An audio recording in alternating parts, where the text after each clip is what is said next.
10x15च्या पत्र्याच्या शेडमधून सुरुवात करणारा तरुण आज देशभरात चहाच्या 1500 पेक्षा जास्त शाखा असणाऱ्या ब्रँडचा मालक आहे। हे आहेत श्रीगोंदा जिल्हा अहिल्यानगरचे मिलिंद भोईटे। शेतकरी कुटुंबातून सुरू झालेला प्रवास। आई वडील शेती करत होते पण त्यातून चांगलं उत्पन्न मिळत नव्हतं। पण मिलिंद यांना स्वतःचं काहीतरी सुरू करायचं होतं। मग त्यांनी जानेवारी 2019 मध्ये श्रीगोंद्यात एक धाडस केलं। एका छोट्याशा 10x15च्या पत्र्याच्या शेडमध्ये उपसरपंच चहा नावानं व्यवसाय सुरू केला। क्वालिटी अप्रतिम होती, त्यामुळे लोकांचा चांगला प्रतिसाद मिळाला। कोरोना येण्याआधीच महाराष्ट्रात उपसरपंच चहाच्या 70 ते 80 शाखा सुरू झाल्या होत्या। पण मग कोरोना आला आणि जग थांबलं।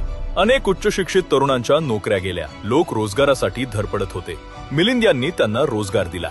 नोकरी गेलेल्या तरुणांना त्यांनी फ्रँचायझीच्या माध्यमातून व्यवसायाची नवी संधी उपलब्ध करून दिली। आज हा ब्रँड फक्त महाराष्ट्रापुरता मर्यादित नाही।